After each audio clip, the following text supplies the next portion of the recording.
He never gets angry, but sure can get scared. With anime on his side, he's always prepared. Even though he's the grumpiest of bears, this bear is always cool in his chair. Till the end of streams, always beware. Cause he coming after you, in hopes you'll be there. To hope you'll have a good day, a good night, and as always have a good life. Much love. Good night, good night, good night. Good night, much love. Have a good night, good life. Grumpy Bear has always been there, even when life isn't fair, even when no one is there. He's thinking of you with love and care. Even if he say, like I care, he still gives you a big hug with love and hair. What hair? Cause he bold and eyebrows that are clear. With his kind words, is never afraid to share, giving you that good bear stare, even his king, so beware. Cause every weekend at 6:30, he's bound to share, stream setting in his chair, on every platform that he can be there. Just as long as he know you'll play hard. So let him say this again to make it clear. Though life isn't fair, he will be there just cause he wants you to be there. To wish you a good day, a good night, and as always have a good life. Much love.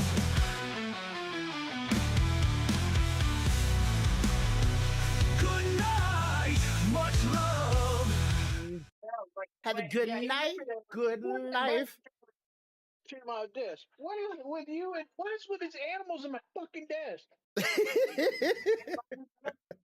You get that close. Are you ready? Damn it. All right, out. Ah, Everybody but the cat. Everybody but the cat out. everybody but the cat. I didn't really even lie to you. Fuck. Ah, goodness gracious. You should have your bag down there, Oops. right? Yeah. Go down, guys. See, we smart. We got two boys. Yeah. So when you go buy a box of chicken, you don't buy one, you buy two. So that you and your wife can have chicken. And just give the rest to the kids. Yeah, get up. You take one box of them, one box of us. Uh-huh. All right, this is the Bearthoughts podcast. We do this every Friday around 5 o'clock time, depending on what storm and what weather forecast might be coming at us, because it likes to mess with our internet. Real quick, to kind of find this ironic. You know, I was in Hurricane Katrina, right? Like back when it came out. We had internet and power all with the Hurricane Katrina, and we was doing the Category 5 area too. So like we were doing that. We had internet, we had power, we had everything. Until after the storm, somebody decided to knock out one of our poles. And we were out with that for months. I'm assuming, because it was a Cat 4 when it got to us last night. Uh-huh. I'm assuming it flickered maybe once or twice last night, but that's it. Like, and when I say flickered, I mean not even long enough to really be called out. You know what I mean? Yeah. I worked from home today, got my ass up after I logged out of work, and said, hey, I'm going to be lazy. Let's go grab some food. Let's go grab some gas, fill up, the Jeep, stuff like that. Come back home, no fucking internet. And I'm like, well, I'm assuming it's because they're out there working on the poles in the districts that don't have network and power right now. Yeah. And they're having to shut shit off to fix it, to shut it back on, which might be causing certain areas to go down intermittently. So, yeah. It seems like it's always after the storm that all problems seem to just awry and start to take effect, when normally it's never a problem. For us, it was just some good old boys trying to clear the roads, trying to be helpful. Like, hey, got some trees in the roads. We got to get them out of the way. Let's get on our four-wheelers, just go over there, cut them down, blah, blah, blah. But somebody decided to cut one tree that was just a little too close to the power line and just popped it. And then that was it. It was a done deal. It's like, hey, we got the neighborhood, but now we're out power. And everything else that goes along with it. Of course, back then the internet was not that big of a deal, but going out with power was like, man, give me me being the person I was. No power means no games, no Game Boy, nothing that was electronic. And being bored out of my mind, going, I need to buy some batteries for my Game Boy because all I got. Right. And see, That's called board games, puzzles. I hated board games. I still hate board games. For me, because the way I was raised up with my father. Where's your mic? Huh? Where's your mic? I'm not. It's going through my phone. Oh, okay. That's like it's like not pointing towards stealthy. So normally I can probably hear it from that direction, but yeah, you're on your phone. Forget about that. You said that you hated D&D. Board games, and then board I games. said, "No, that's kind of odd coming from Mr. D&D himself over there." I never get to play D&D. I don't. Well, then again, I never get to play D&D, so I wouldn't even consider it a board game. But true. It's a tabletop board game. I know. I was like, I never played it, so I wouldn't know if I hated it.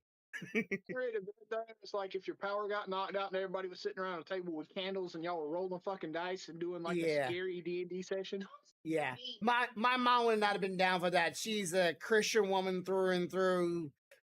You know, if it wasn't for me like playing Pokemon and showing her where Pokemon actually was, she would have been right in the wheelhouse of everybody else saying Pokemon is the devil's work. You know how that word back then. It's a bunch of demons. That's all they are. Controlling your cat mind. Yeah. Back then that was a big thing. But yeah, we were. Anyway, what I was saying is, growing up the way I did with the father I had and the family that I had, my time when we had no power and shit was like, all right, everybody's got an assigned job. You know what mine was? Build the fire and fucking cook over the fire. I'm like, so there was times, I've told you this before, many a times for months at the time that I lived without power as a kid. Mm-hmm. That shit didn't phase me. Motherfucker, I go outside and pick up some pecan limbs. I build me a fire, sit 2 cinder blocks up there with a grate on top of that bitch. I'm cooking. I'm eat. Yeah. All the other kids in the neighborhood going, I'm starving, the microwave don't work. I'm like, I got some homemade soup over here. They're like, how the hell did you make homemade soup? You ain't got no power. I'm like, just call it fire, bitch. You got wood, you can make something. Yeah, but I'm sorry. I grew up with my dad making sure that we knew how to camp, and if we didn't have, the usual conveniences, we knew how to do it the old-fashioned way. So, like, when people would go like that, I'd just look at them like, "Are you stupid?" Like, I can't help it. Are you stupid? I get tickled at these people. They go, "Oh, well, we don't have any like fire starters like flint or nothing like that." I'm like, bitch, you ain't never rubbed 2 pieces of wood together. You mean the old like? Oh man, you ain't never done this. It's hard. Don't get me wrong. It's hard, but I can do it. I've done it. I had to do it. Yeah, my family didn't very much let us have flints because they knew if we had flints, we'd be starting fires all the time. Because that's what you do with flints. You start fires. It's just so much fun to do that. So it's not very safe. But never wasn't very much allowed to have flint because I would totally been making little fires every now and then. I love playing with sticks. Shit, if they needed a stick to make a fire, I'm like, I got a good one. Just don't burn all of it. Just burn the tip. I'm good. I love sticks when I was younger. I would go. Oop, shit. He got Brokeback Syndrome now. She went to go out the door. The cat tried to go out behind her, and she went to pull the door shut and didn't realize he was there. And hit him right in the middle of his. He went. This is weird. I guess this camera is turned because normally the door in my side of the screen is normally the opposite side, but now it's on the other side. The door is over here. Yeah. So it used to be on the other side for me. On my phone, it flips it's not mirrored. Yeah. It's not mirrored. It keeps it true to where I am. Yeah, for me, it's the same thing. That's what messes me all the time. I'm going. It's the selfie. Yeah, plus I got it on the selfie cam aimed at me, so I can see you. But anyway, I got really good at making it on very little. Oh, She's Club giving of him Darkness. a pillow massage real quick, chat. Don't mind this. This is just their way Um, uh anyway, of so relaxing him. that being said, I Careful, would like to Stealthy. talk Real about. careful. Okay, so it's just the shit you go through when you're growing up. Like some kids don't have a fucking clue. Now, mind you, I don't give my kids anything to start fire, but I can promise you though, in the event that they absolutely had to start a fire, they can because they've Mhm. started fires when they didn't need to. Yeah. But absolutely, one of the things I taught them is how to build a fire, Hmm. how to stay warm, where to go in a storm. Like the winds and stuff got so bad here last night that they slept on a yoga mat with blankets together in the only room in the house that has no windows. Hmm. Um, so they've been taught certain things. Some people, some kids, they're like, I don't know how you do all this stuff like this, and that's like it's because your parents ain't showed you, or either they just don't know how. Well, for us, we hurricanes and tornadoes were so rampantly like it was so common for us. My Right. stepdad, being the carpenter he was when it comes to a lot of things, the one thing I would always he held a candle above most everybody else in my family is the fact that this guy knew how to build homes to Yep. withstand tornadoes and hurricanes and stuff like that. So every time the hurricane was coming, he didn't just board up the windows. He like barricaded the windows. This man Yeah. he had systems to make sure that those windows, wherever get something smashed into them, they weren't gonna pop open in the middle of the night while we're sleeping in the bedroom, not knowing when the storm was coming or when it did come. Every single window had its own custom little board up, little lockdown of a system. So we didn't need to worry Yep. about hunkering down in the bathroom going, oh, the glass might break. No, this guy had it unlocked. And Yeah. all the Well, houses and the roofs. break, but he did it in such a way that even if it broke, it wasn't just going to immediately shatter all over everybody. Yeah.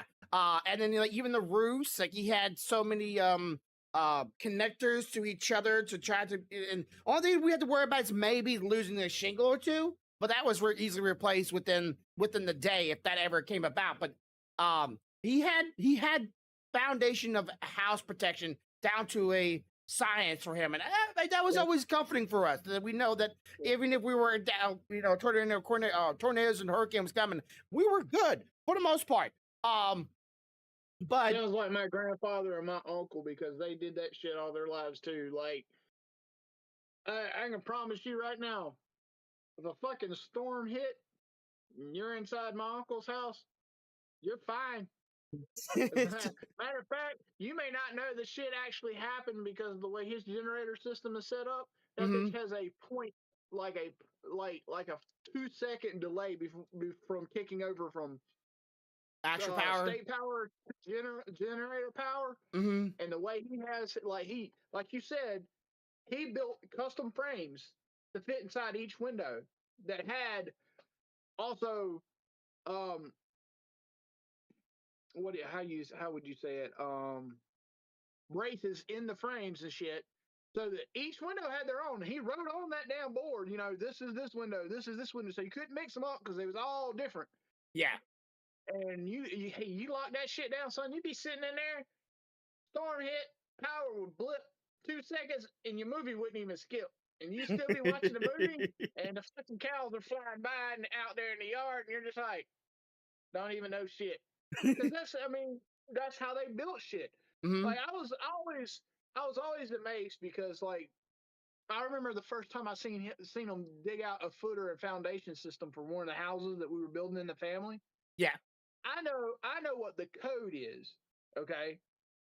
But we was going way thicker, deeper, wider, and there was a shitload more rebar in that shit than Do what you code needed it? than what code said. And I'm sitting there looking at that shit. I'm like, God damn, y'all just spending a shitload of money for.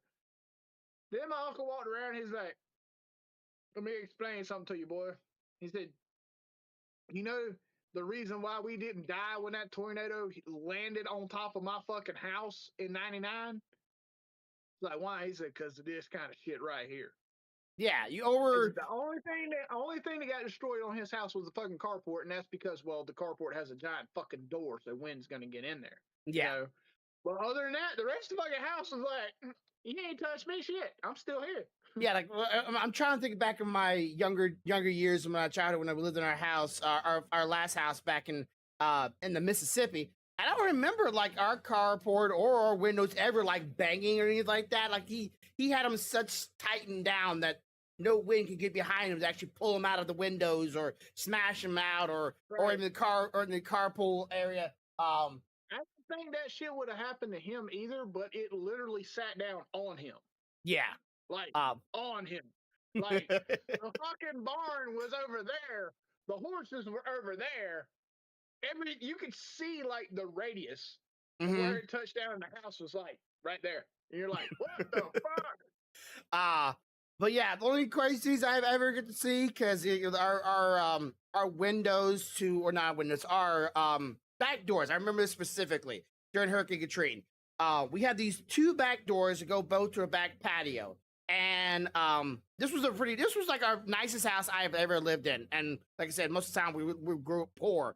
This is when he started getting better pay and better money. But that's back then, because nowadays getting that kind of money is mostly impossible.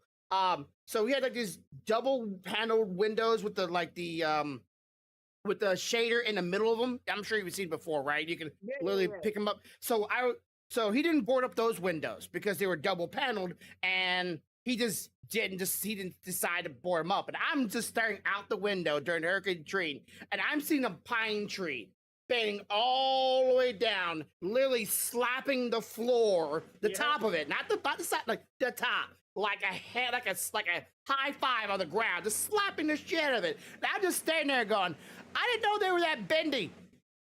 I was just watching. That was my entertainment. I was entertained during Hurricane Katrina while I'm watching the wind so vast and so strong, making trees bend all the way to the ground and just smacking it over and over and over again.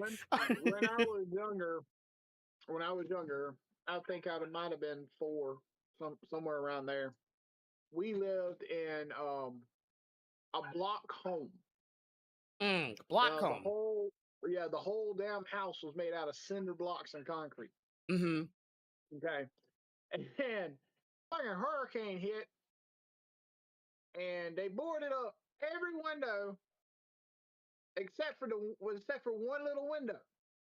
Because my dad was of the mind that one little window, I ain't worried about it. I want to at least be able to have something that I could run up there and glance every now and then, you know? Yeah. I sat there when that fucking hurricane hit and watched them trees do that shit. And I'm sitting there going, how's that not breaking? How the hell? I'm like, why is it not breaking?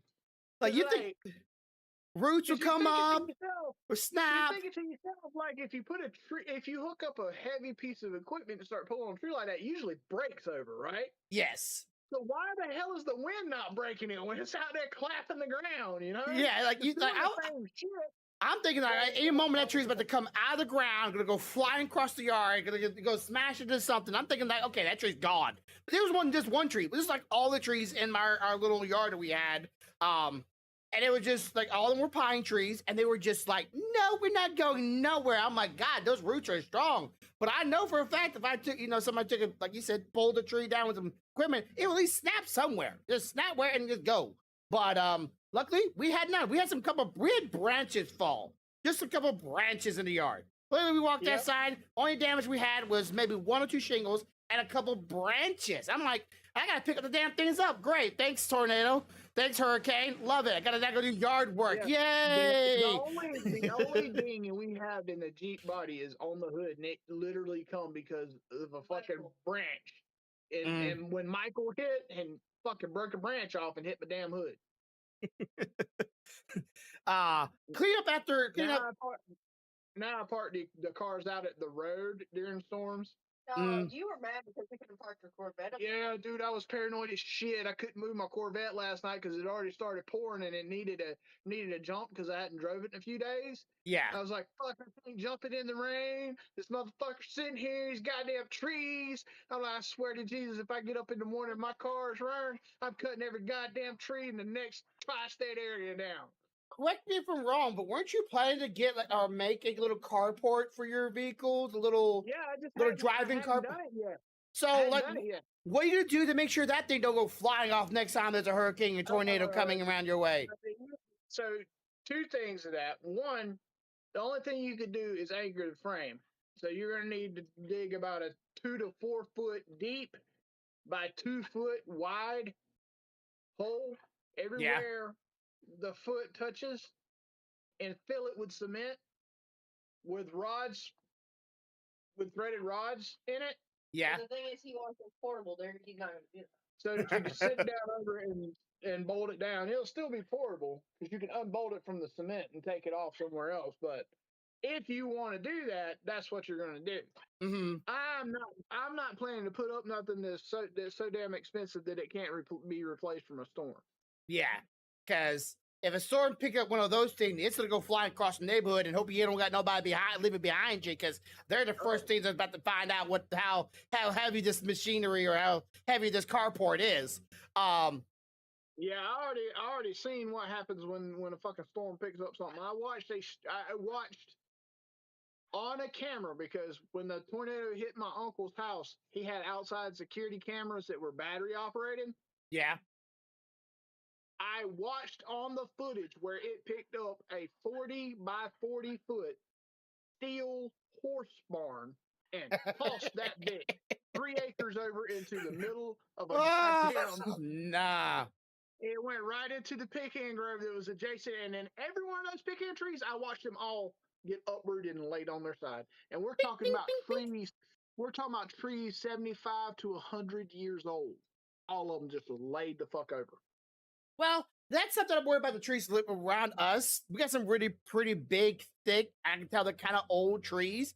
The problem is, like, it's always when trees fall, it's either a combination of things. Either they're not deep rooted trees, meaning they don't go down in the dirt. They kind of just spread out, right? They kind of like fan out when those things don't get it.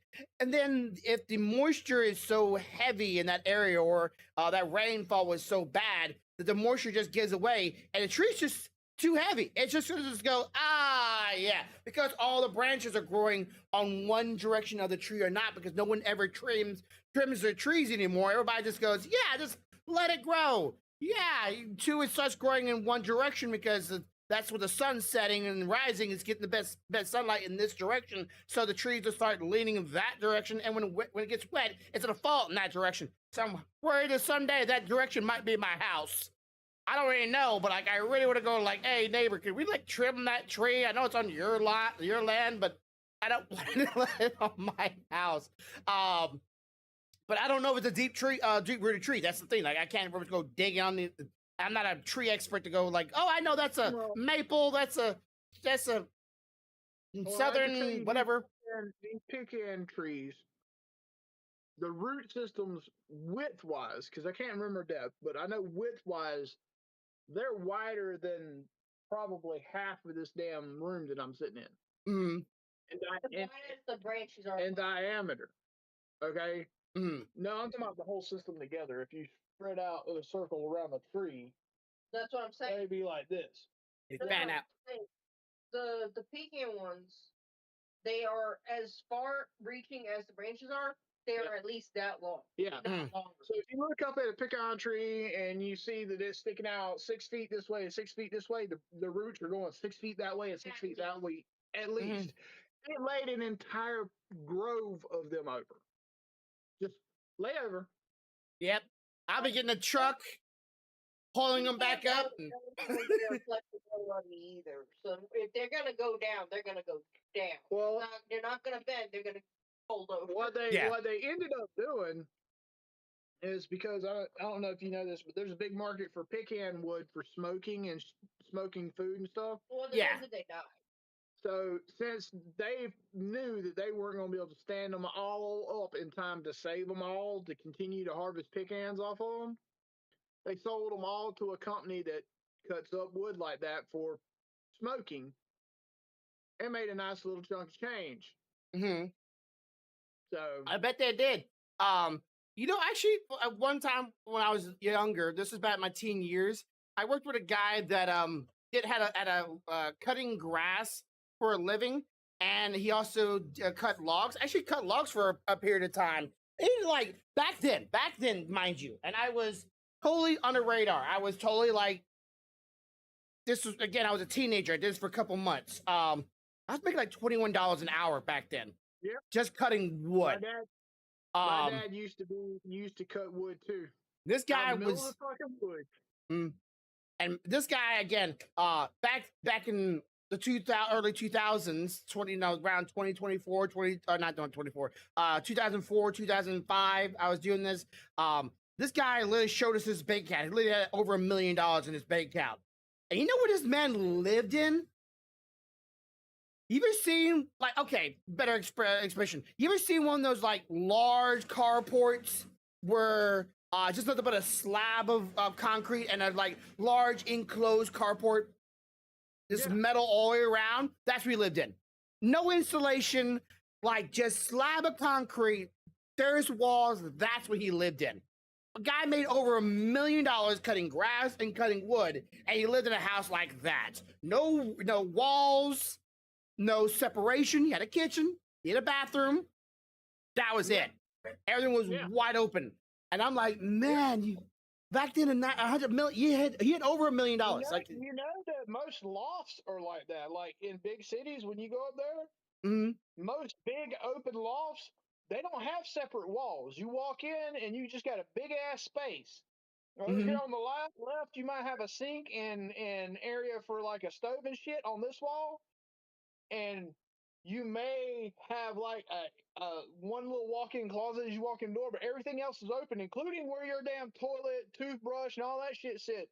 They do that because people will go buy room dividers, and they'll set them up to break up their room how they want them. And then there's some people that the only room dividers they put in their entire loft is around the toilet and bath area. Yeah, that's what he did. Open. You can see the fucking bed from the couch. You can see the bed from the kitchen from the couch. It didn't matter. Everything was wide fucking open, and he had a whole.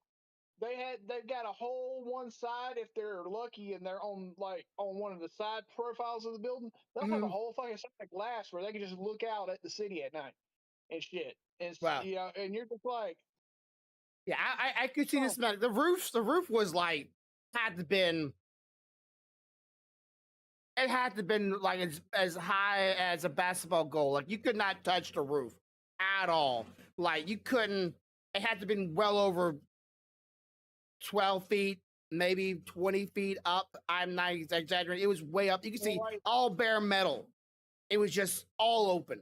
Everything. I could see his bedroom, his living room, his kitchen. It was a very big place, but like the only place that he closed off was the bathroom because no one wants to see it, but he knows it's his bathroom because it's the one place that that was enclosed. But yeah, this guy had the money to buy a nice house. He could have had back then a glamorous place of his own with every single amenities he could ever probably wanted. He had well over $1 million in his bank account, and he was proud of it. But this man, all he was doing was just cutting wood and cutting grass and having us cut wood and paying us $21 an hour. I'll give you an example of one thing. So I had a cousin that lived in Atlanta in a place called Cotton Mill Lawns. Okay. When you went in there, this fucking place was open. It was like, it used to be an old cotton mill that they turned into a building full of different lofts. Yeah. And when you went in there, it was completely open. The only separate room in the entire place was the bathroom. It was the only thing that had a door other than the front door. Okay. So 3 guys are sharing this place. So of course, it's not that big a deal. Open area for the kitchen, open area where they sit and watch TV. But you got three guys now. Where are you gonna put three beds? So You need private rooms, man. we got called one night and drove up there, and I want you to know, I built two freestanding lofts inside this damn loft. Uh-huh. So to the right hand side where there was nothing underneath, they put one bed there for one guy that couldn't really do the stair thing. He couldn't go upstairs because of his knees. Yeah. Okay, so he's still ground level like the couch and shit. And then we built on legs that weren't attached to the building, two loft pedestals. Like, have you ever walked into a barn and seen Yeah. like the loft up there, and Uh-huh. there's a staircase up there? We built two of those freestanding inside of this damn loft. Yeah. And put beds up there, but they were still open. They just, these two guys went up their little stairs to their bed, and this dude went to his bed down here. That's it. Mm-hmm. When they left, they literally took a fucking screw gun and just disassembled that shit after they labeled the parts. They disassembled that shit, put it on a fucking trailer. One of the guys called me about a year or so later, and he was like, "Hey man, I want you to know we built a barn at my parents' place, and I reassembled the loft inside there. So now I just live up on the loft." He's like, "I'm still using that shit that y'all built." Yeah, I'm honestly, like, if well, I could, it's nice to know that the shit's still being used, but bro, you could do better. you could do better. You could. At least trace the parts out and then do it all over again, right? His fucking house is literally from Lowe's. It fits on a 16-foot trailer in parts. Man, I had nothing back then that would work nowadays. That's for sure. But hey, it's always good to know that you reuse it. I would like to.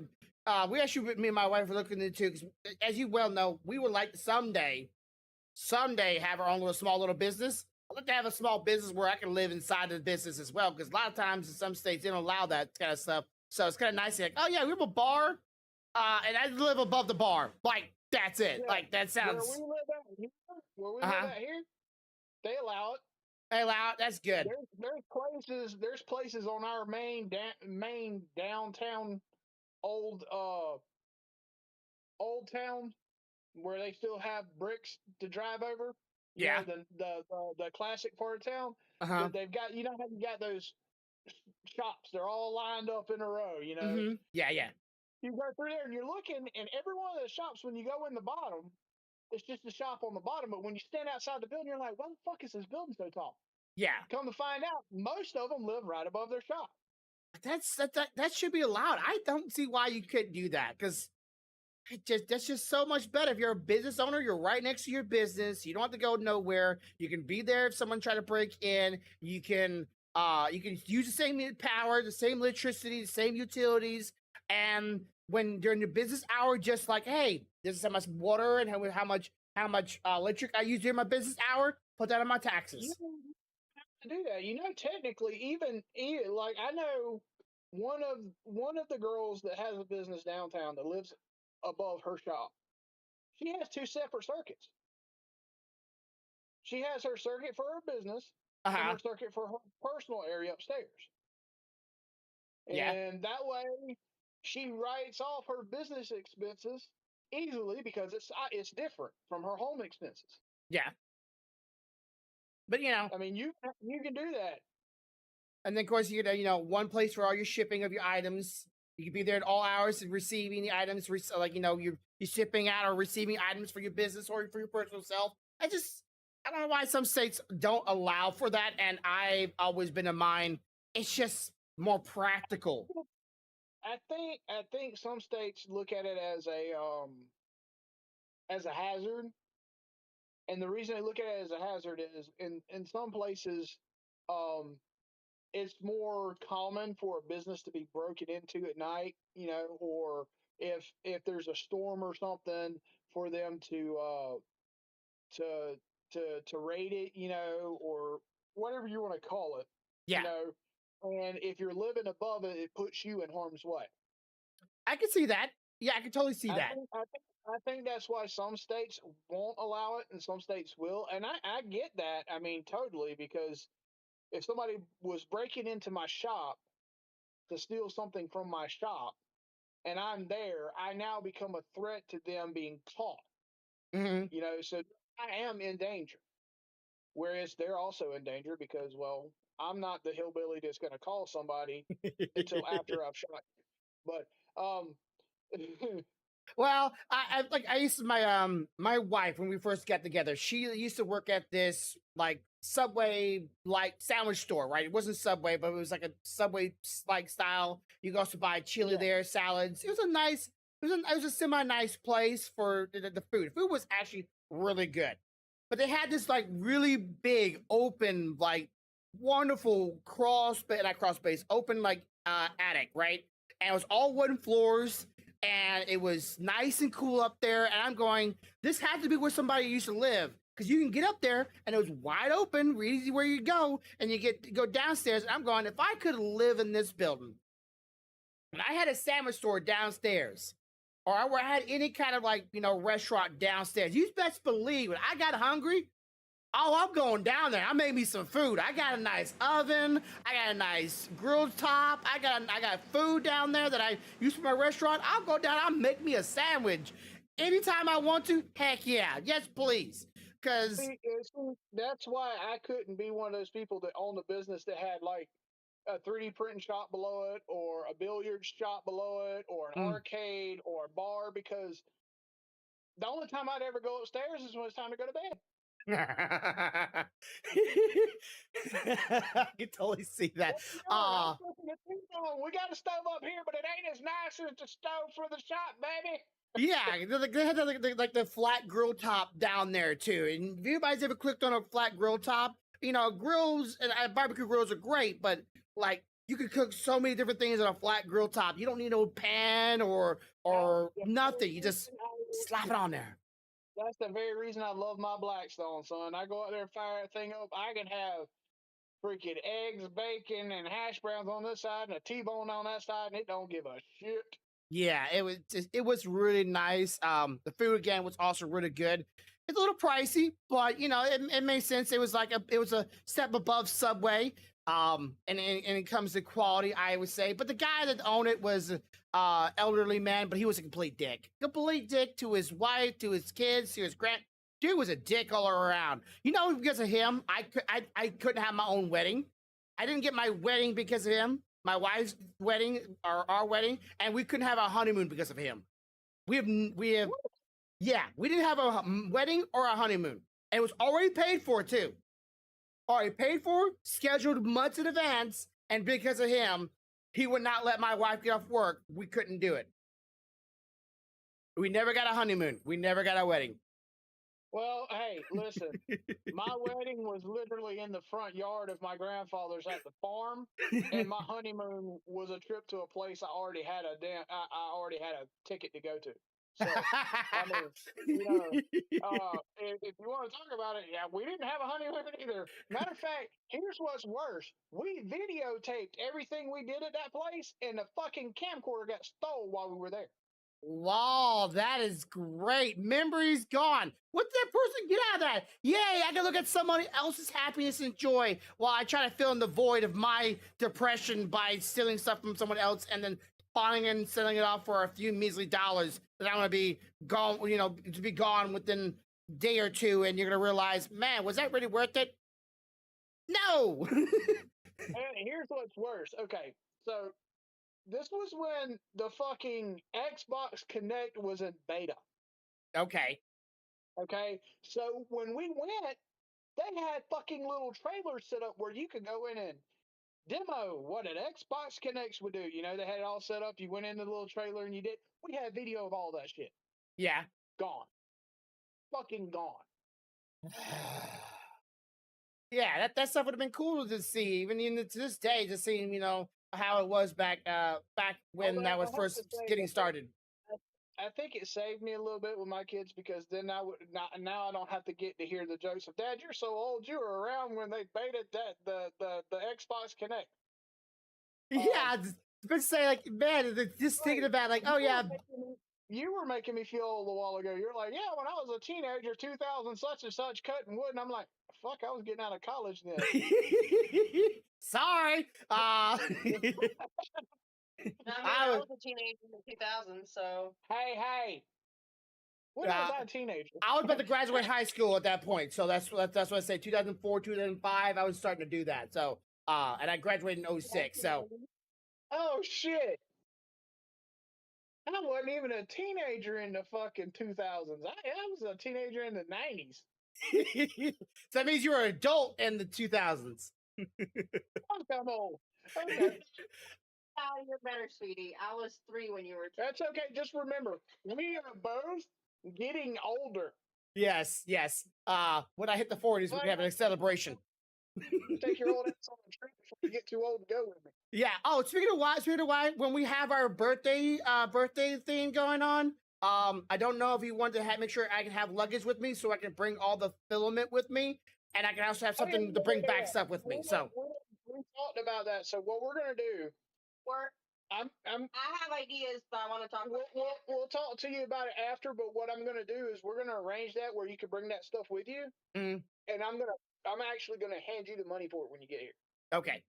Because I'm going to be bringing all that stuff and I'm going, hey, here's your, because if I bring it on a personal luggage, I won't have nothing for clothes or anything to bring back. No, you'll be fine. You'll be good. We'll talk about it later, but we've already been discussing that. And yes, we're going to make sure that happens. Yes, and we'll try to be able to record some of this for y'all. For those who want to, for some reason, y'all want to watch it. I don't know. Yeah, I feel like every time you record someone's like vacation, you're coming back home, and you're like the one annoying uncle going, "Let me show the slideshow of all the stuff I did while you stayed home. Here's me relaxing. Here's me on vacation. Here's me actually not. Here's me having fun while you were at home." I'm prepared. We're documenting this shit. Let me tell you how prepared I am. Okay. This one's going on the Grumpy.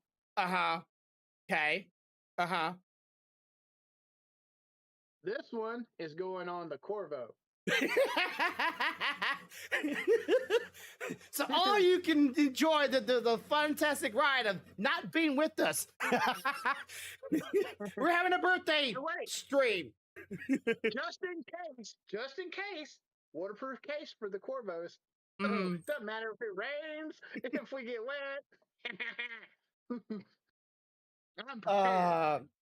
I'm looking forward to it. I hope it's a lot of fun. I hope it's a lot of good memories and a lot of laughs. Of course, I talked about with my wife last night, and she was talking about the time I went to Texas, she could barely sleep, and so on and so on. And I'm going, oh man, you're about to have that all feeling all over again because I'm not going to be here again. I'm going to be gone. You're going to be like, not even sleep because she's always telling me that she cannot get sleep when I'm not in the bed with her. I'm like, I get a feel when I'm gone for like a couple of days. Yeah, I know. So it's the same thing. So you better learn how to sleep without me in your bed for a little bit because I'm gonna be gone.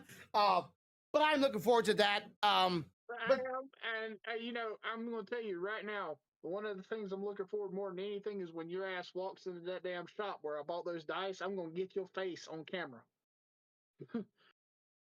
Oh yeah. There is apparently I can't remember. It was called Anime World 2, somewhere nearby. My wife said I need to go there. Anime World is not as big. It's not as big. And it doesn't have like physical like anime discs to watch, but all the other shit you can think of anime, like figurines, wall scrolls, plushies, all that shit.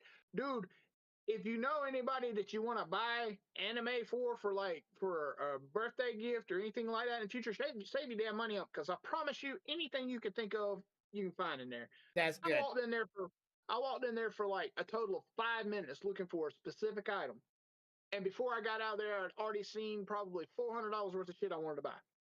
I mean, they had a Nezuko wall scroll. And in the wall scroll, they had put LEDs in places on her outfits so that when you lit it up, the LEDs were the colors that it were supposed to be for the outfit, and they lit up. Oh, that's sick.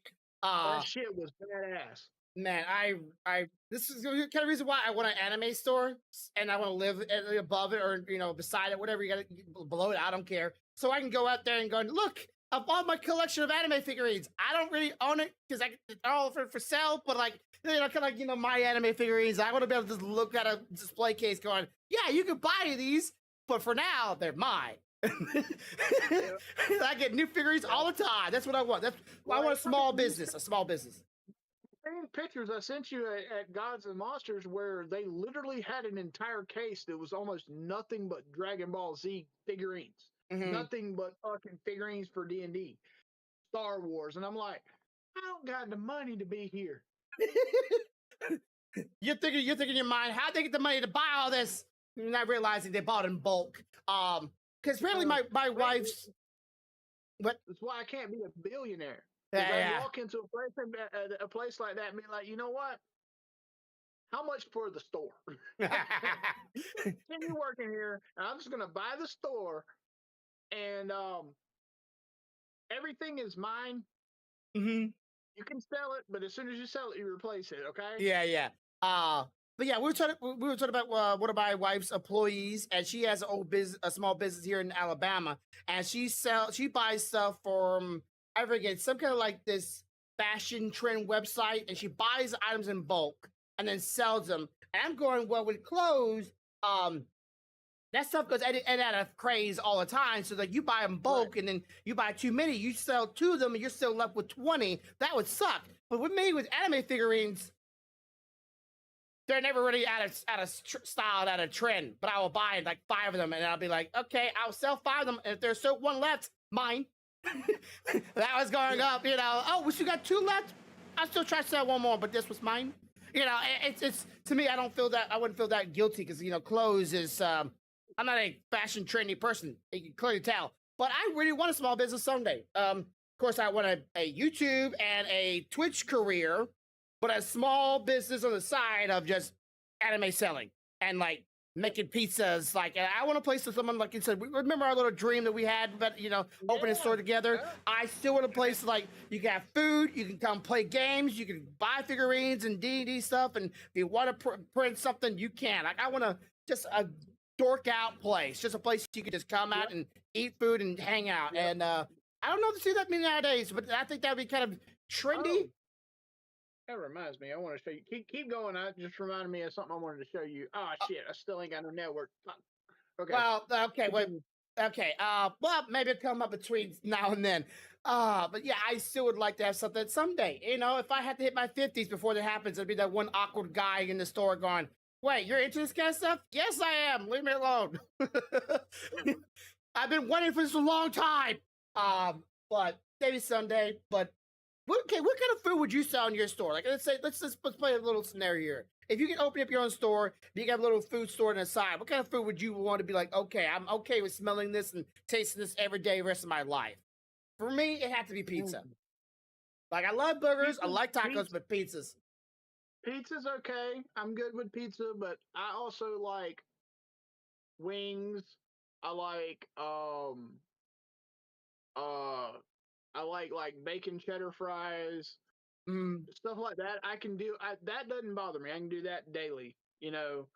I guess what I'd call comfort food. Like pizza, wings, fries, burgers. Things that you can do quick, easy, but do them well.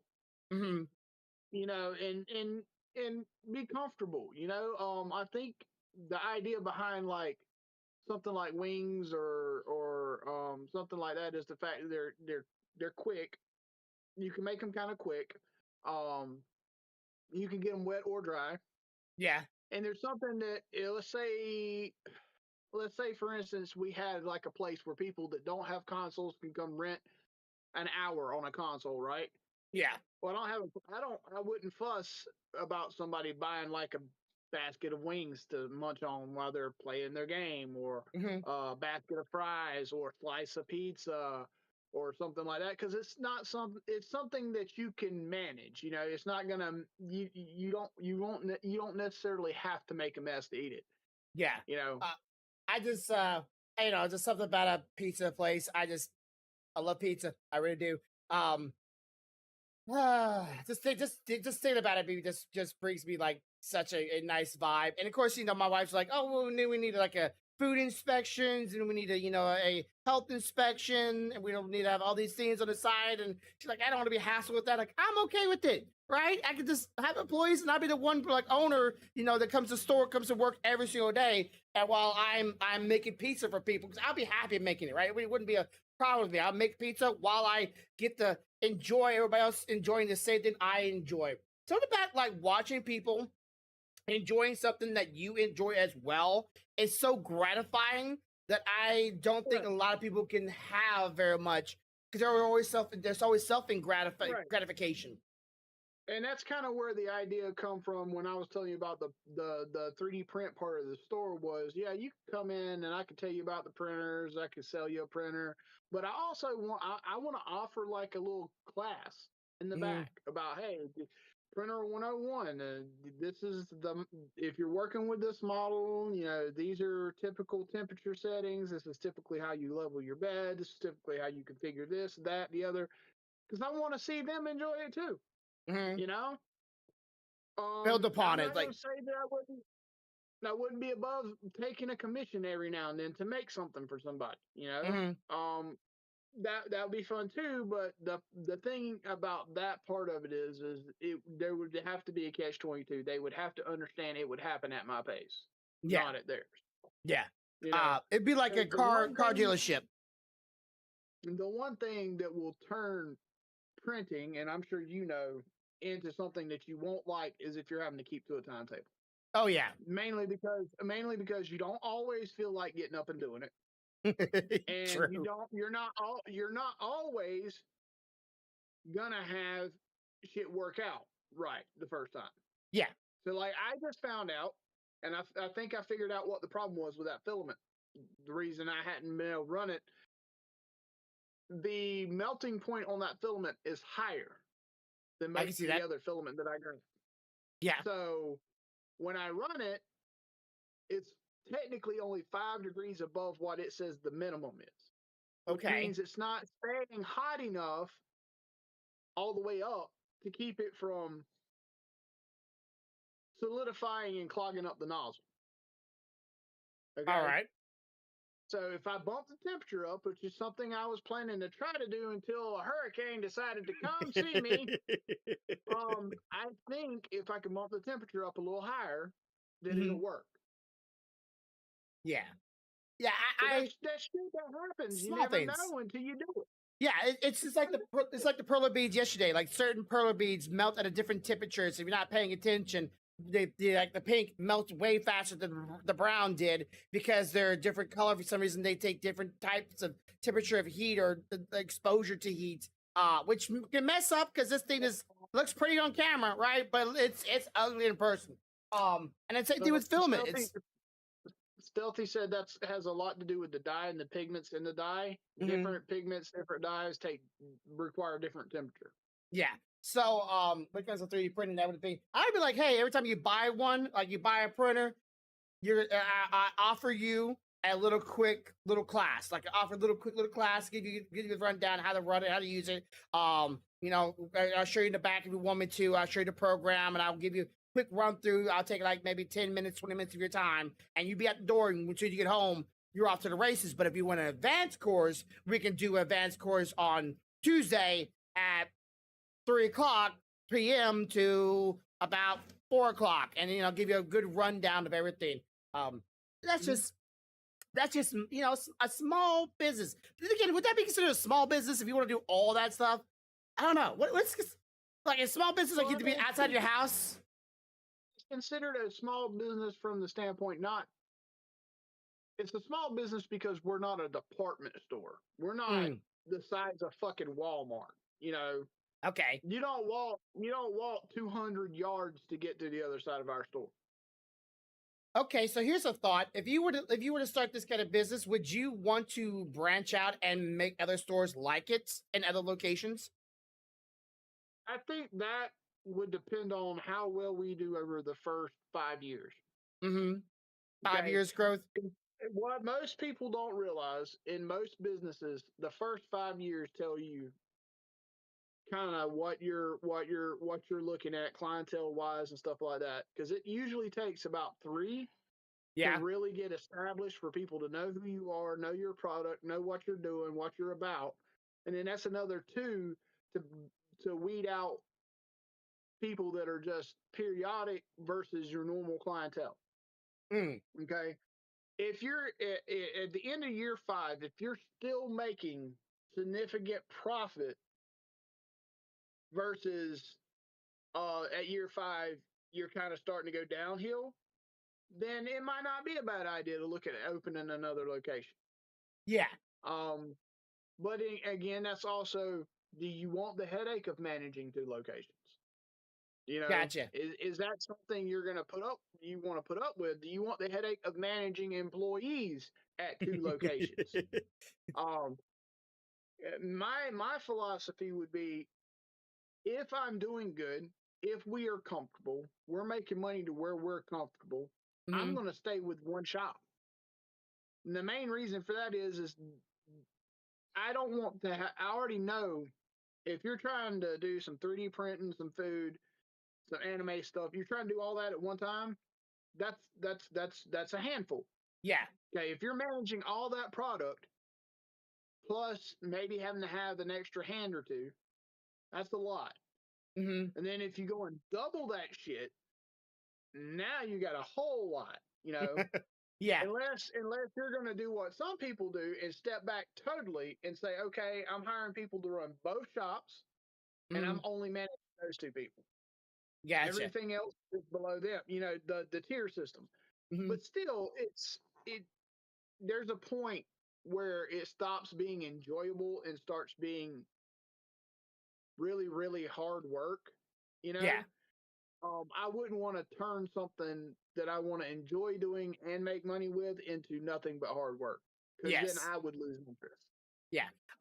Well, if you're the owner of your business ever decide to take another trip to see your place, and you and him son decide to little talk, and he wants to have a little adventure game, and wants to, you know, if he owns a, let's say, an anime store in Japan and wants to open up a store here in America, let me know. I will totally come work there and help manage it and do whatever I can so I can, start out the business and we can jump from there. That would be, dreams. But okay, so speaking of dreams and vacations, Orlando, and all these wonderful things, let's talk about a little bit of Harry Potter and the loss of another actor from the movie. Yep. Today we lost another one. We lost Maggie Smith, the one that said, start saying his name because he's just trying to kill you anyways. And I've always wanted to do that. She passed away today. Another of the iconic characters from the original movies of Harry Potter passed away at 89 or 87. I'm 89, yes. She had passed away as of the day. So we lost another one from the Harry Potter series. So we're getting closer and closer to, sooner or later, all the people that we know from our original Harry Potter days are all going to be gone. And she was already old in that movie as it is. It's gonna take a lot longer than that. You're forgetting the kids. The Well, kids yeah, are the going to be here kids. for a bit. Yeah, the kids will But be here. The kids were like younger than me when they started the movie, so I so might die before them. speaking about that, um, so how much details you know about the Max version of Harry Potter that they're fixing to do? The TV series, or Yeah, okay, the TV I series. How I much you heard know that about that? I heard they're already hiring for people to take the roles. I heard that some of the original actors might be coming back as a um like a what's the word for it? Like when they're not actually like cameos. Yeah, cameos. Um, and they're already trying to get people back, but nothing other than that. I didn't hear about like if they're only doing British actors again, if they're trying to bring back some of the weird characters as their original roles. They're casting in the in the UK and Ireland right now. Okay, so it's over there. Okay, I but know nothing. because I understand. Now And I let me heard tell that- you. Let me tell you what I did find out. One thing I am happy about, if they do it well, Mhm.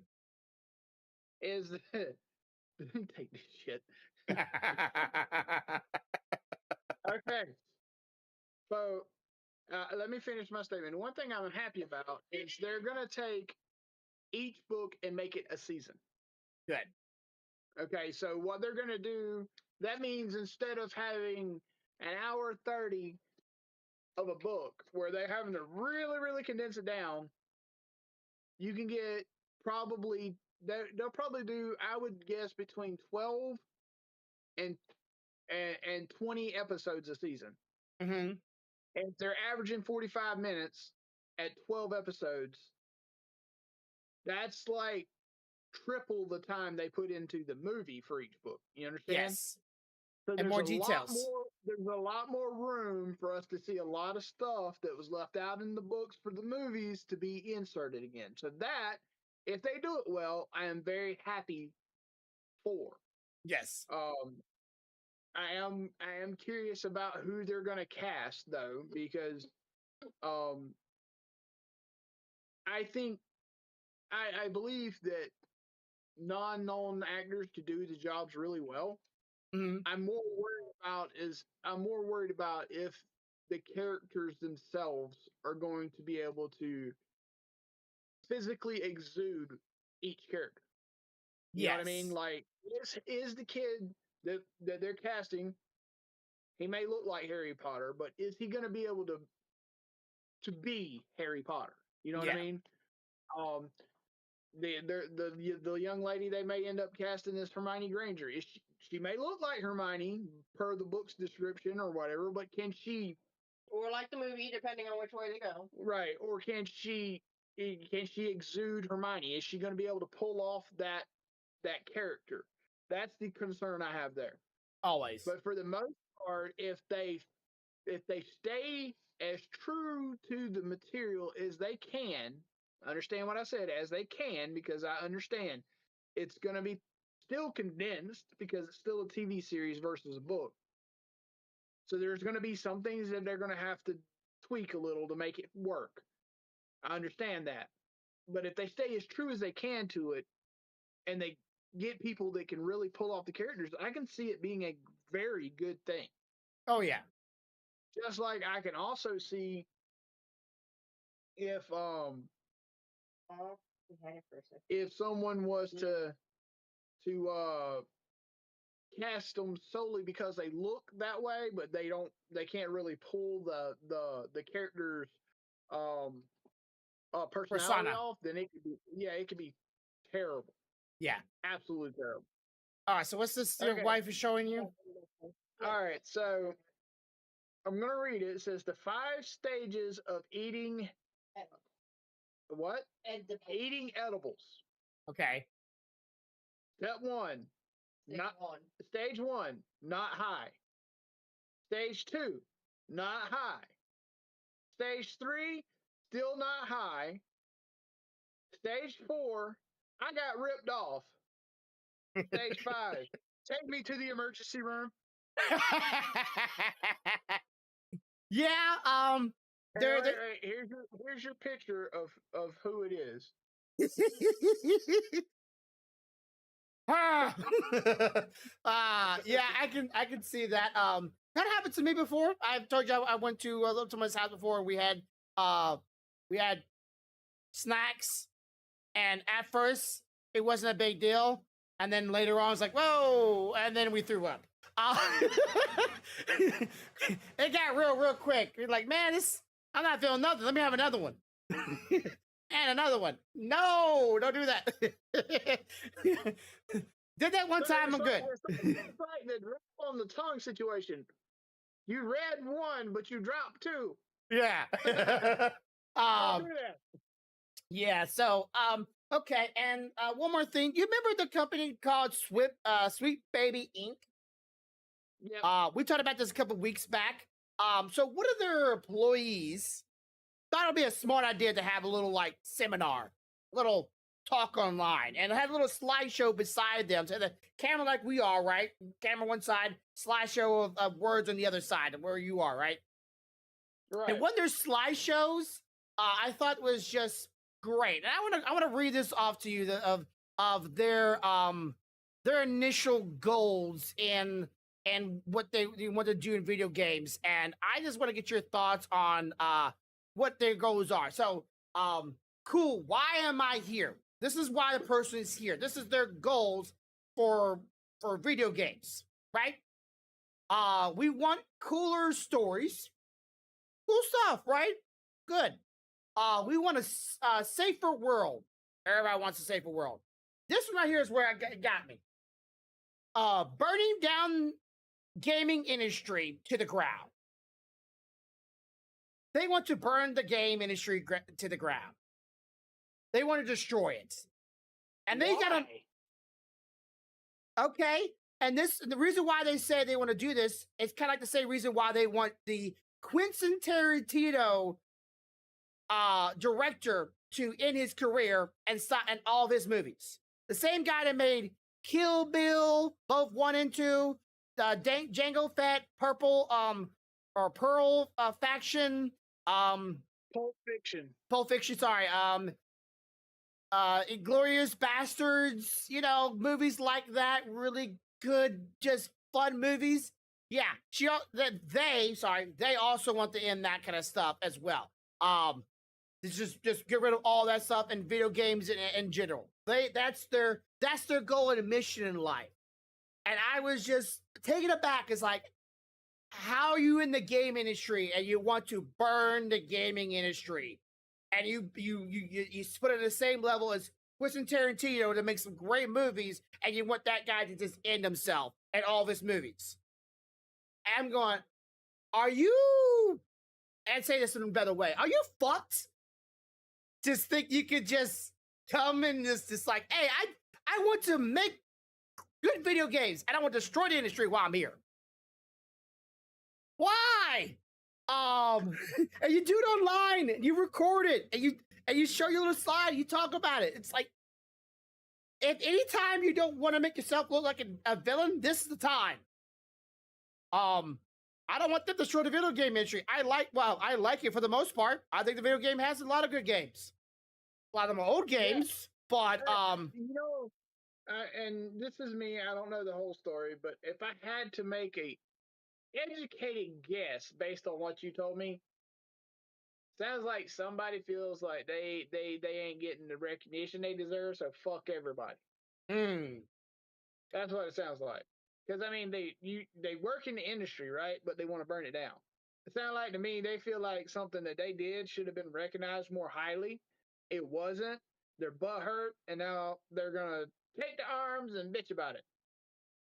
Okay, so I shoot you a quick video. I'll put it in the stream for everybody else that wants to see it. This is the actual video of this is the short version of it that show like just the whole video of them. But if you want to watch that part of it and look into it more, I looked into it more. It's not off the mark at all. This person just shortened it and sweetened it, showing off what the person is saying and doing. And I'm just thinking, like, Sweet Baby Inc., you're already in a lot of trouble. A lot of your games got a lot of trouble. A lot of the things you were saying got you in a lot of trouble. And a lot of things you're doing to the game industry, and then blackmailing and threatening game developers. Threatening game developers, if you don't do this, we're going to get your games canceled and shut down. Good idea. And then going online and doing this kind of videos, it doesn't make you look that good. Like, you don't, it's like bad publicity. It's like they're either butt hurt because they feel like they should have got recognition for something, or they're blaming it for something that happened to somebody else that they know, and that's what it probably boils down to. Probably. It's just, again, this is not a political thing. Not political. This is just what's right and wrong. That's it. Just in case anybody out there wants to like see this as drama or political, it's not. It's just right and wrong. I won't mess with you. You don't mess with me. Don't mess with what I enjoy. I won't mess with you enjoy. That's all it is. Stop messing with people. And why this person wants to destroy something I and Corbin love, I don't get it. Well, I do get it, but like, what is there to gain other than trying to gain power? Try to gain Right. a sense of superiority and power over someone else's livelihood or entertainment. It's just all entertainment. It's supposed to be entertainment at the end of the day. It's supposed to make you happy, supposed to make you smile. That's all it's supposed to do. Why are we trying to take away people's happiness? Because for what's happy for some people is Torment to others? is torment to others. Yeah. Think about here. I'll give you an example. I don't agree with the statement by no means, but this is just me playing devil advocate. Okay. Mm. Let's say that you were very interested in an individual, right? Uh-huh. Heart set on them, world revolves around them, but all they do is focus on a video game. You're gonna take that. You're gonna take that anger out in whatever way you can. Now, most people won't take it out on the actual person. I get where you're because they going love here. the person. So they're going to take it out on the thing that Video they think game. the person's replacing them with. So I'm not agreeing with the statement. I'm saying that there are thought processes out there that people could take to get them to that conclusion. It's kind of like people like, it's like, hey, I like agree with it? sports. Do I agree with it? No. It's like most things in life. It's generally not the thing. Mhm. It's the person doing the thing. Yeah. It's not the video game's fault. That bitch would have sat on the shelf and collected dust forever. Mm. It didn't actively go seek out the person and make them do this. Yes. Okay. The video game developer wasn't sitting in another country for 2.5 years developing this game going, I'm going to ruin this one person's life because I'm going to suck the soul out of the person they care about. That's not what happened. Mm-hmm. Okay. The person that purchased the game or person that is playing the game not giving you that interest, that is their fault. They chose to do that. Mm-hmm. Just like a gun never killed a fucking person, in my opinion. The people that pulled the trigger on the gun, on the other hand, killed the shit out of a lot of people. Okay. But then who are you killing? Are you killing a bad guy or are you killing an innocent person? That's right. That's people don't have distinction.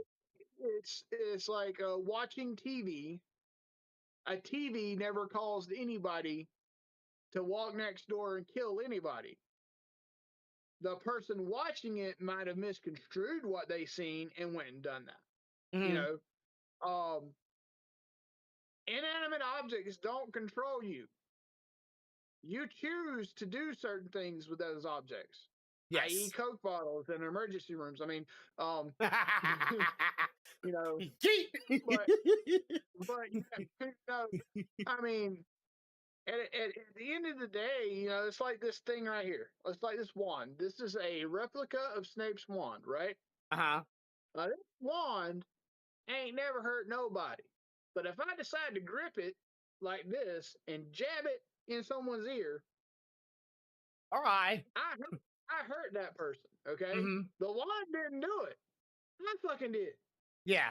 The wand didn't lay here on my desk and go, yes, you must stab me in someone's eye. This is an isekai, guys. The weapons aren't possessed by demons and they aren't controlling your mind. It's not how that shit works. It's the same way of looking at it. It's like, okay, for football, right? You love football. You watch the heck out of football. You love the athleticism, the spectacle, the talent, and these people. But then going, hey, my husband watched too much football. Well, is that a bad or good thing? He's putting too much time on football. But then he does sport betting on football. So who do you blame at that point? Do you blame the sport betting, the sport, or the person? You got to be able to you got to separate them. They're all the same thing. They're all different ways of enjoying the thing. But at what point does it become destructive? Right. And And when it comes to that, it's like, okay, well, gambling's not hurtful. Sport betting is the most lucrative and most destructive gambling thing in all the world. It's been supposedly proven, right? It's always one of these, right? That it makes the most money and causes the most damage by the most loss of people's money than any other form of gambling. But then you got watching football, right? Very violent, very people get concussions and they can get very hurt and very damaging to one's body. And then you got the alcoholic side of it, or of watching it, because like my stepdad. No offense, bro. You drink too much beer while watching football. You should really limit yourself a little bit better. And that's just one side of it, right? It might be more side of it, but it's just how you separate that.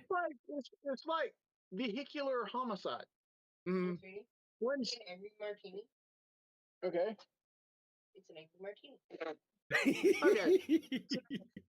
I saw the picture. I think I can see it from here, but yeah, little kitty. Okay, so it's like vehicular homicide. This is something people get pissed off with me about. So when someone runs over someone with a car, do they blame the car or the person driving the car? Usually the person driving it. Okay. All right, now we're going to take that same argument. If I shoot somebody, you're going to blame me or the gun? Most likely, they're going to blame the gun. At work, because it's the same shit. Like in both instances, I either had to hit the gas and run into them or pull the trigger. Yeah. Neither one of those objects can do that alone. But then the next argument would normally be, and I can always see it, and I can always get over it by leaps and bounds. The next person will be like, well, you could do it to multiple people with this, but okay. You ever seen a group of people get hit by a car? I have. It's on the internet. Go look it up. Don't want to see it, but it happens. Each one of those pulls is a conscious decision by the person operating it to pull it. Yeah, someone's also running to a group. Is a conscious decision for me. Hey, man. Yeah. There's no ifs, ands, and buts around it. Now, don't get me wrong. Yes, there are people that should not own guns or automobiles because they're going to make the wrong decisions. But by large, if you look at it, all the people in the country, you have 90-something% of people that don't make the wrong decision. Yes. And a few percentage that do. But must dictate our lives in the small percentage. According to everything else, everybody has a problem. Yes. Everybody is a vehicular murderer. Everybody has a problem but you. Because the past 2 years, you know, and you're like, really? Because, like, I don't know about you guys. Everybody has fucking parking lot rage. I don't give a shit what you say. I mean, everybody has parking lot rage. When you're sitting in the parking lot looking for a fucking parking spot and Billy Bob comes strolling out there at 1 foot per 10 minutes and you see that parking spot open up, but you can't get there because Billy Bob is walking 1 foot every 10 minutes. And he is right in front of you. Or when you drive down the lane and someone else pulls into the driving spot that you're trying to get, but they pull in from the opposite direction. You know you're supposed to be going this direction. I'm going that direction. You're not allowed to go whoop, but they do anyways. Or they pull up. Tell me a single person that drives that has been in a situation that has not had the thought pop in their mind, or to just gas this bitch before they get out. Or gas the bitch before they get into it. So 90-something% of people think it, but they don't do it. Mm-hmm. But we all get judged for the 3%. They go, yeah. No, of course, ever since it was like it was maybe over a year ago now, actually, that I ever tell you that one person got like literally backed up into my Walmart near me, and like they backed up into them, killed them, and just drove off. Yeah. Wait. That's good. Did I ever tell you about what happened at ours? Was one the one that ran into the front of the Walmart? Yeah, drove into that motherfucker, like, and hit people and went up in through the doors and shit into the store. Yeah. So it's like And you're just like like, I mean, unlike a get gun, you are in a you better can parking spot, but shit. Listen, like, unlike a gun, you can reload that gas vehicle up and drive again to the next person. You know, you might have to go find you bullets or buy more, but you know, gas is a little easy to find anywhere. You can fill up Yeah. round two. And you fill that bitch up, you got 300 miles of destruction. Unless you run into cool. another destructive thing, so it's like a gun on gun collision. Eventually, something's about to happen. But yeah, I thought that was really awkward. The how they put in their thing. They want to burn down the game industry, and I'm like, why are we so destructive? And I realized, oh yeah, last week I talked about this. This our world. There's too many people. There's too many people that are angry and little triggered little kids and adults that just don't know how to handle themselves no more. They're looking for drama and issues and problems that they like looking for problems that they make themselves, so they fixate on themselves and to make it a problem when it's not a problem in the first place. Stay off of social media. Yeah. I'll give it. I watch everything. I don't do shit. I'll give. This is a completely personal opinion. Mhm. Okay, for everybody watching, this is not his opinion. This is not her opinion. This is my personal opinion. Understand this. I firmly believe that all roots in the fact that now, as a society, we all think we're entitled to something. Oh yeah. I'm all entitled to think we fame, are. damn it. Everybody thinks that they're entitled to something, and because of that, we look at it like that should be mine. So then comes the anger when we don't get it, Mhm. and then comes the reaction from the anger. Yeah. If you go and look back at certain points, I'm not going to say all because way back was probably worse than it is now, but somewhere in the middle between now and way back when, there was a period of time, if you look historically, where people were just kind of chill. They were just kind of like, this is my lot in life. This is how things go. I'm good with it, and this is how I'm going to roll. Or they worked hard for it. Or they worked their ass off, got what they got, and was happy with what they got. But now it's all about, I don't want what I got. I want what he's got. He's got better than me. I should have that. Not him, me. I'm entitled to that. Mhm. For it, they bitch about it. And then when they don't get it, they're like, oh, fuck you. I'll run you over with my car. You know? Well, and you're like, what the fuck? yeah, I have 7 years worth of that, and I do that, but I don't run or shoot them or try to kill or hurt the person that does it all the time. So yes, what are we looking at? I'm looking at a sword. What is that? Look, that it's not what I'm thinking it looks like. Is that a heart? Yep. Okay, that's sick. Anyways, so yeah, I was saying, like, I have 7 years worth of, like, hey, I should be a bigger streamer. I should be. I see other people that don't deserve it, don't do nothing, don't try, don't even halfway try and add their ass, but they're, you know, rich and famous now, but I don't go, hey, let's go harm that person because they have what I want. Dude, if I went in and hurt everybody that had shit that I wanted, I'd make most of the people that they've already caught and put in jail look like fucking Marshmallow Man. they're just harmless little ants. Well, I'm the fucking volcano. But yeah. So be kind to everybody. Be nice to everybody. A legend was lost. You heard some stories about our past. Good on you. Hope you enjoyed this podcast. That's it for this week. I'm going to take care of my animals. I'm going to eat myself, and I'm going to say a call with y'all so we can figure out the Orlando thing, but that's after the podcast. But yeah, as always, everybody have a good day, have a good night, have a good life. Much love, y'all.